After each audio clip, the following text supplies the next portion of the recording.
Hey everyone, welcome back to another Figma tutorial for the Ionic design system.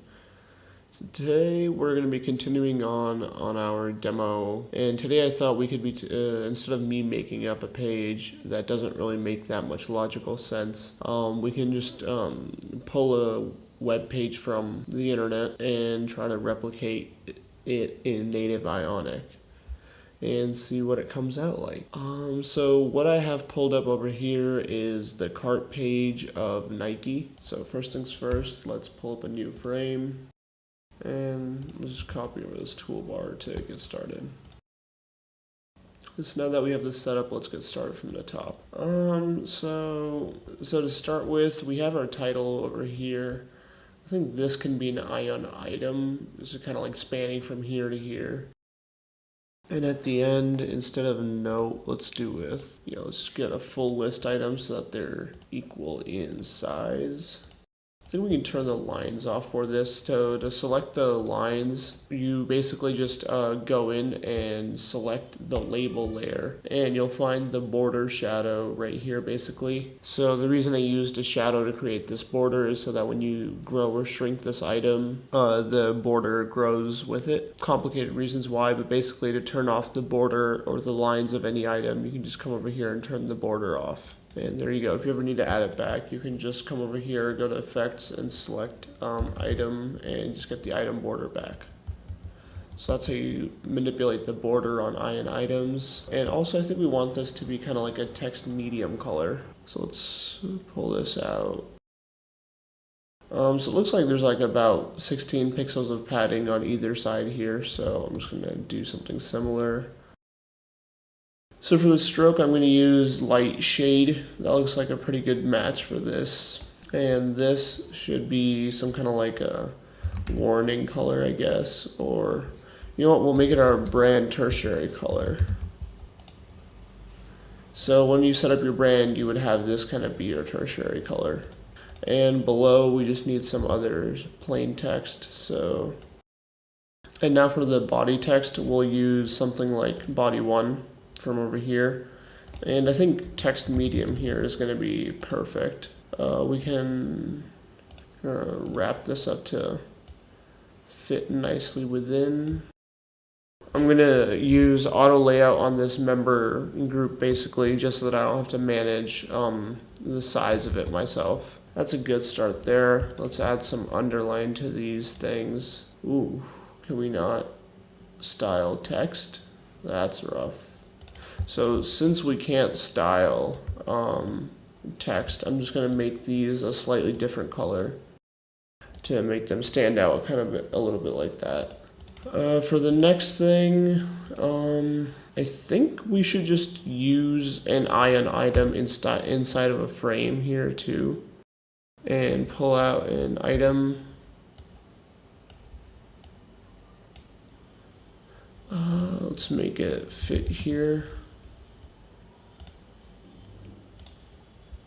We're going to call this layer the promotion box. It looks like this fill, if we were to add a fill to our parent, it would kind of be like a light, I guess.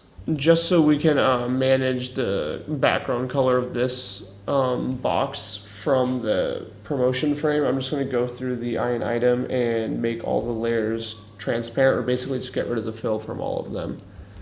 So yeah.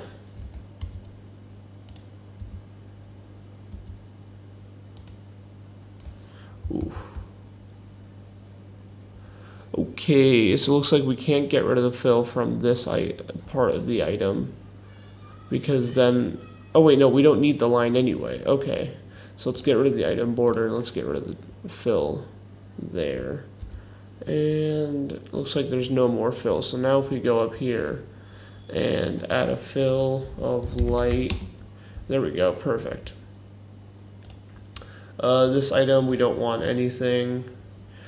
And when we come over here, first thing, let's add this X into our item. So we'll use the icon here. Turn off the button, and for the icon, we'll just get a close. close.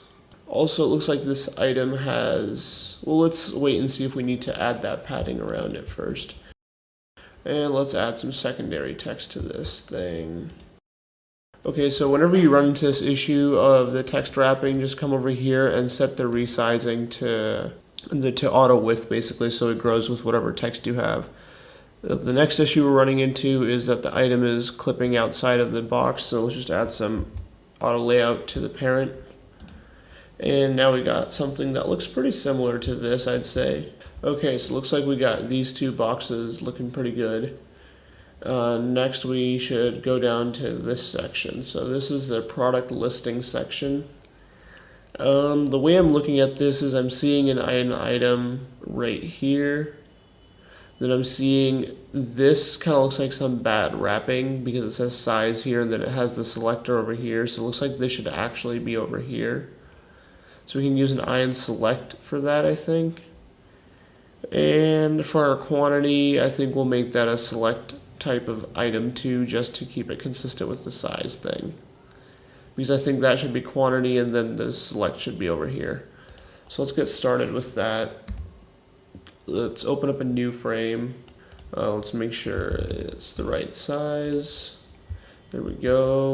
Let's pull it up a little bit. Let's call this product, or cart item is probably a better name. Let's put up in, we're gonna need one item for this and another item for the selector and then another item for the quantity selector. And then we're probably gonna want some button at the end. We'll get to that for the more options later. So first thing I'm going to do for this part is actually I'm going to set up the layout rules first, just to make it easier on myself. So I'm going to resize these all to be 343 and center all these. Why aren't they? Oh, they're centering against themselves. Okay, there we go. I'm going to add some auto layout to this container and let's drop some lines in here. So from here to here, and we're gonna have this fill container and we get medium. So this is a good example, I think, of where we don't want any padding. So let's just zero this out. And we're gonna want divider. Let's add a divider to our top also. So move that over here. Why aren't we seeing it? What's the dealio? Okay, so it seems like auto layout won't show the top element if it's 1 pixel thick and there's no padding. So I just added some padding to show the top border over here. And then next, alright, so the first item should be a thumbnail item. So let's make that a thumbnail. The next item we want to be a select item. So you know what, we just have a pre-made select item built in anyway. So I'm just going to select that. There we go. Okay, so just had to change some properties there. So instead of using this, let's just use another one of these. And I think we're getting pretty close. Now we want to add, I think this should be a secondary text here, so let's add, and let's do size, quantity. Also, we want to get rid of all the borders on these items, so let's just go ahead and select all these and remove the border there. Cool, so that's what the out-of-the-box styling looks like. I think I want to make these kind of like subdued just because they're standing out a lot, so I'm going to select text medium over here. And lastly, we need to throw in this button in here somehow. So let's just throw I think a block level outline button would look pretty good here. So like more options or something. So let's just use a button. Throw it in there. And go into it, make sure we have it set to fill container so that when we expand it, it does not mess up. Let's just hit fill container, and let's use, let's use a small size. Let's make it outline, and let's make sure its child is still filling container. Let's use more options. I think this button as a whole can be like a light shade with maybe like medium text. Yeah, maybe. And I think after the button, I'm just gonna throw in a spacer real quick. Just a 16, yeah, it looks like about 16, so a 16 by 16 spacer. Turn off the visibility there, and I think we've got something that looks pretty much functionally the same as this, and in all native Ionic components, which is pretty solid, if I do say so myself. I think I'm going to add that spacer up above too. So a nice thing about auto layout is just how you can use arrows to move stuff up and down. So there we go. I think that spacer up top is a bit much. Can't select items that are transparent. I think let's go with like 8.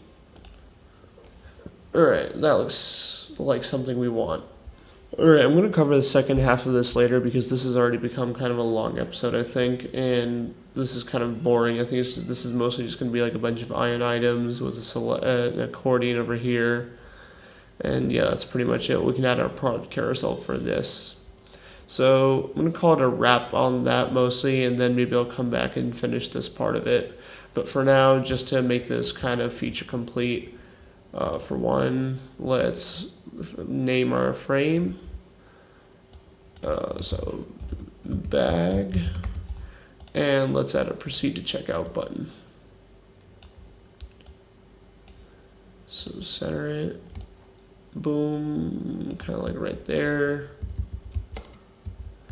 And let's make a large button just because this is kind of our call to action. There we go, that'll be our primary color just because that's the main action we want people to select. And yeah, if we wanted to, we could make this,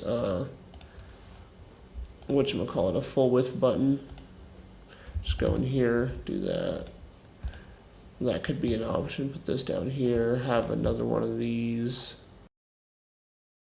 So when you're working on designs like this, I recommend just kind of making one of these and turning it into a master component so that if you ever need to make changes, you don't end up like running around and updating a bunch of components at once. Just makes life that much easier. Yeah.